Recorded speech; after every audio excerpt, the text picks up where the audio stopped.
السلام عليكم ورحمة الله وبركاته. أهلا وسهلا بكم في فيديو جديد وحلقة جديدة. والأهلي والاتحاد السعودي في ربع نهائي كأس العالم، والأهلي المونديالي للمرة الثامنة بيشارك النادي الأهلي في كأس العالم للأندية والمرة الرابعة على التوالي.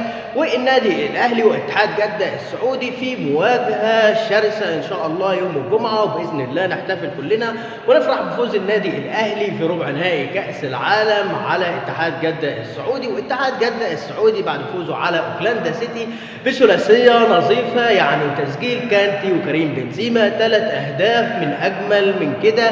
من الاخر الاتحاد فاز بسهوله جدا 3، يعني في المستريح بيفوز على اوكلاند سيتي عشان يواجه النادي الاهلي. حلقه النهارده وفيديو النهارده هنتكلم عن نقاط ضعف ونقاط القوه في النادي الاهلي وفي نادي اتحاد جده السعودي. ان شاء الله مواجهه منتظره يوم الجمعه الساعه 8 مساء بتوقيت القاهره. كلنا في انتظار النادي الاهلي، كلنا بندعم وبنشجع النادي الاهلي، ونتمنى ان شاء الله النادي الاهلي يوفق في كاس العالم المره الثامنه والرابعه على التوالي ويحسم فضيه ان شاء الله. ونفسنا نشوف النادي الاهلي في نهائي كاس العالم باذن الله.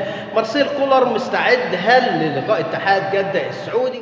وهل كولر عنده مفاجأة كده وهيقدر يفوز على اتحاد جدة السعودي ويفرح النادي الأهلي؟ طبعا كل جماهير النادي الأهلي قلقانة وخايفة من المواجهة بتاعة اتحاد جدة السعودي، خاصة في نتائج النادي الأهلي السلبية في الدوري المصري أو خروج السوبر الأفريقي أمام اتحاد العاصمة أو الخروج من السوبر ليج.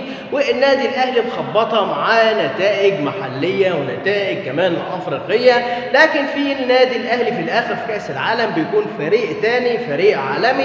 هل كولر درس نقاط القوة ونقاط الضعف عند اتحاد جدة السعودي؟ هيقدر يوقف كانتي وفيبينيو وكمان كريم بنزيما؟ اتحاد جدة شفنا بيلعب كرة سريعة وكرة ممتازة جدا أمام اوكلاند سيتي وفاز 3 في المستريح. في انتظار يوم الجمعة إن شاء الله. النهاردة وحلقة النهاردة هنتكلم عن نقاط القوة ونقاط الضعف في اتحاد جدة السعودي، وكمان نقاط القوة ونقاط الضعف عند النادي الأهلي، وهل الأهلي هيستطيع ان هو يقدر يفوز على اتحاد جدة السعودي ويحسم المباراة لصالحه وكمان يفرح جماهير النادي الاهلي. نسخة كأس العالم 2023 2024 غير كل نسخة سابقة، يعني فيها فرق صعبة، فيها فرق مش سهلة، فيها مواجهات بالبداية كده صعبة جدا زي ما بنقابل كده الاتحاد السعودي وبعد كده بطل البرازيل او بطل اليابان ولا بطل المكسيك ولا مانشستر سيتي الانجليزي. يعني الموضوع فحل جدا، الموضوع مش بالساهل. النادي الاهلي ان شاء الله هيظهر بشكل ومستوى ممتاز جدا. وكمان الاخبار المفرحه ان النادي الاهلي افضل نادي في قاره افريقيا، وكمان بيرسي تاو افضل لاعب في داخل القاره، وكمان كهربا افضل هدف. يعني النادي الاهلي مستحوذ ومكتسح جوائز الافضل في افريقيا. كمان في التصويت النادي الاهلي افضل مدرب وافضل نادي. النادي الاهلي في اي استفتاء بتشوفه بتلقى النادي الاهلي موجود. النادي الاهلي فريق كبير. عموما قبل ما نبدا فيديو النهارده وحلقه النهارده، معكم حسن نور، دي قناه على اليوتيوب، فضلا وليس امرا الاشتراك في القناه وتفعيل زر الجرس عشان يوصلكم كل جديد، واستنونا ان شاء الله دايما على القناه ونبدا الفيديو. وما تنساش تصلي على النبي واشترك وحط اللايك يا صاحبي ونبدا الفيديو. يلا بينا على الفيديو.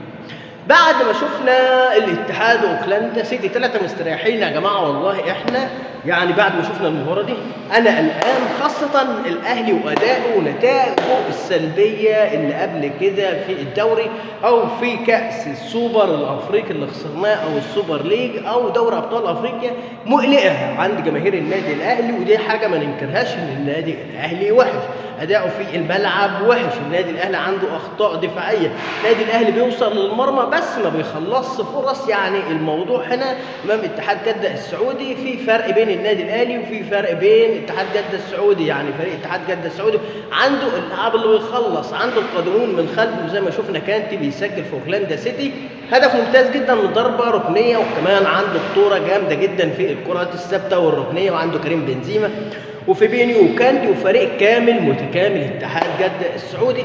برغم الاداء برضو اتحاد جده السعودي في الدوري، لكن شفناه في كاس العالم بيلعب كوره ممتازه جدا وكوره سريعه، وفاز 3 مع الرافه. كان ممكن يفوز اكتر بصراحه، بس قال لك لا، ده فريق اوكلاندا لسه كده بادئ، يلا نديله 3 وانتظار النادي الاهلي. طبعا كريم بنزيما بعد تصريح المباراه قال لك انا الاهلي اعرفه كويس جدا، ولعبت معاه امام في ريال مدريد السنه اللي فاتت والبطوله اللي حسمناها، فالنادي الاهلي نادي كبير وفي الاخر فزنا على النادي الاهلي. يعني كريم بنزيما عارف النادي الاهلي فريق كويس جدا، فريق بيلعب كوره. مارسيل كولر هنا ممكن حكايه ان يفوز على الاتحاد دي هتختلف بقى عن الانتقادات، الناس اللي قاعده تقول بكولر بيشحت كوره وكولر مش فاهم اي حاجه. فهنا كولر ممكن يغير الكفه كلها لصالحه لو قدر يفوز على الاتحاد.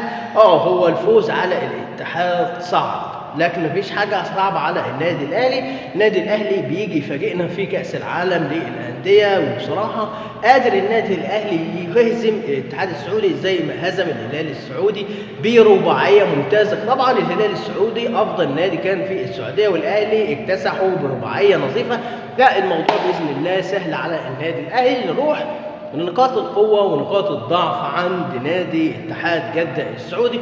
كلنا عارفين نقاط الضعف عند الاتحاد السعودي متمثلة في الدفاع في الأطراف. عندهم سهل جدا إن البيرسي تاو أو حسين الشحات يستغل الحتة دي، وكمان كهربا ممكن يستغل الحتة دي، وعنده كمان ضعف في خط الدفاع عند الاتحاد السعودي، والتعامل كمان في الرقابة مع الكرات الركنية والكرات الثابتة.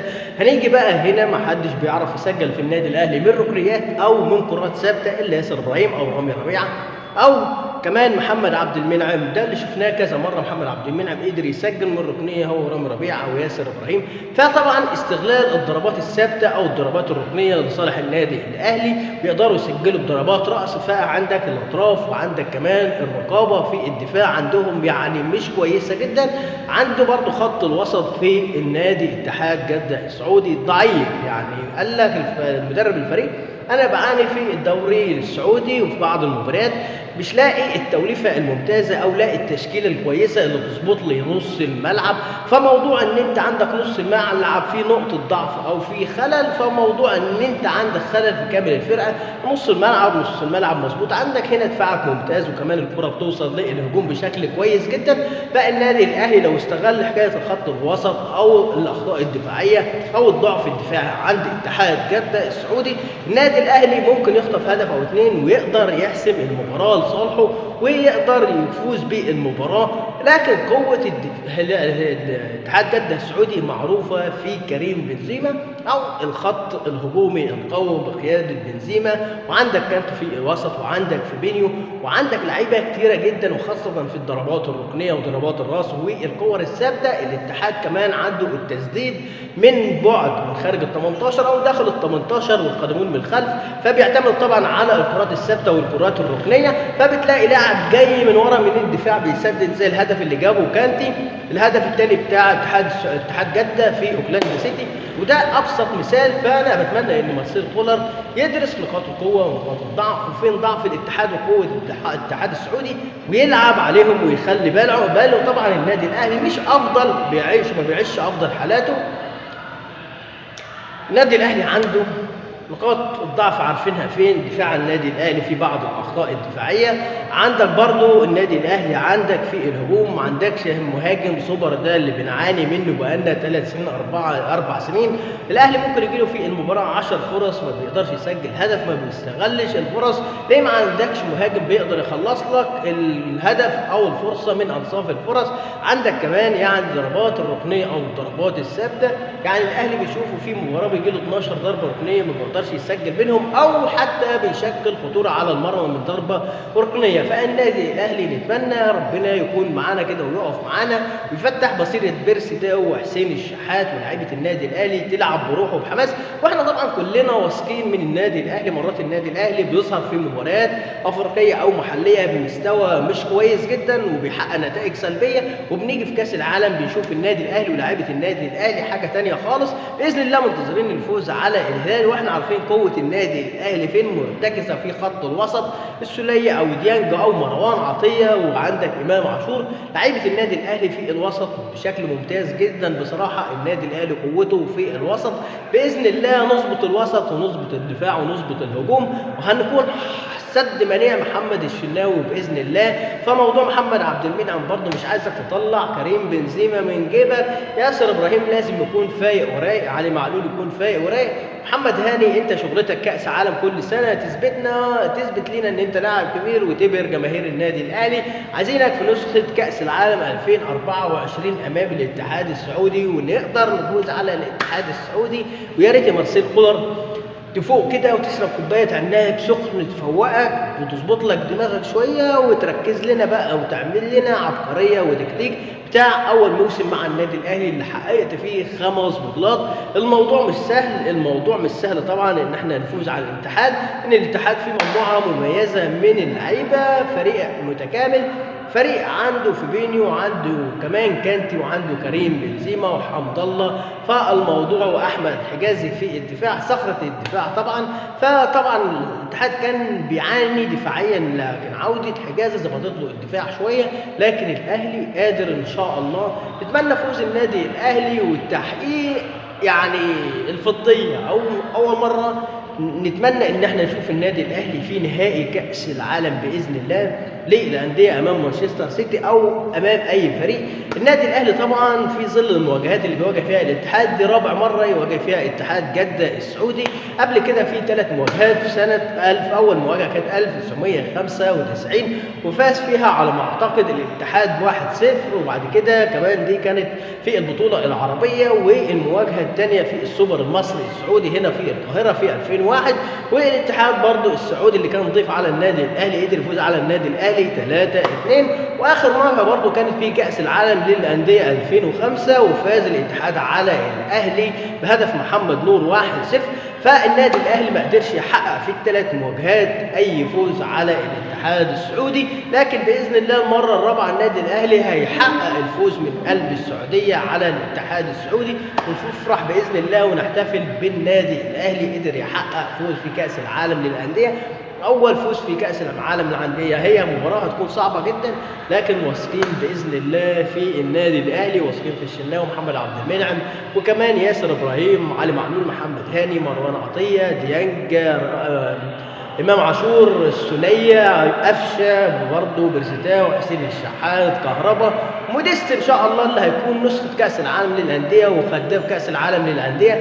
انا بقول كده ومش واثق بصراحه، لكن ثقه باذن الله في ربنا ان ربنا ينفخ في صوره موديست باذن الله ويقدر يسجل لنا اهداف الفوز على الاتحاد السعودي. ما عندناش الا موديست نعتب عليه بصراحه في حده الهجوم. المباريات اللي فاتت كهربا ما ظهرش بشكل كويس جدا بامانه يعني، وحاجه يعني تزعل ان احنا يكون عندنا مهاجم بنفس المستوى ده يكون مهاجم النادي الاهلي الافضل في افريقيا او الافضل في الشرق الاوسط، وما عندناش مهاجم يعني يعدل الميله بصراحه يعني. فانا شايف ان احنا موديست برضه مش جاي يعدل الميله في النادي الاهلي، لكن نتمنى ان شاء الله يقدر كده يفاجئنا بحاجه كويسه باذن الله بعد الغيابه في الاصابات، وقال لك وزنه نزل وبدا يعمل تمرينات كويسه. نتمنى ان شاء الله موديست يكون عند حسن ظن الاهلاويه، ولاعيبه النادي الاهلي تكون عند حسن ظن الاهلاويه برضه، ومارسيل كولر يفاجئ النادي الاهلي ويقدر يحقق الفوز على الاتحاد السعودي باذن الله. المباراه ان شاء الله يوم الجمعه 8 مساء بتوقيت القاهره، ربع نهائي كاس العالم للانديه 2023-2024 المقام في السعوديه. بالتوفيق ان شاء الله، ونتمنى فوز النادي الاهلي. وكده وصلنا لنهايه الحلقه، وكان معكم حسن نور، دي قناة على اليوتيوب فضلا وليس امرا. الاشتراك في القناة، تفعيل زر الجرس عشان يوصلكم كل جديد، وما تنسوش تعملوا لايك وتشتركوا في القناة وتستنوني الفيديو اللي جاي ان شاء الله. والسلام عليكم ورحمة الله وبركاته.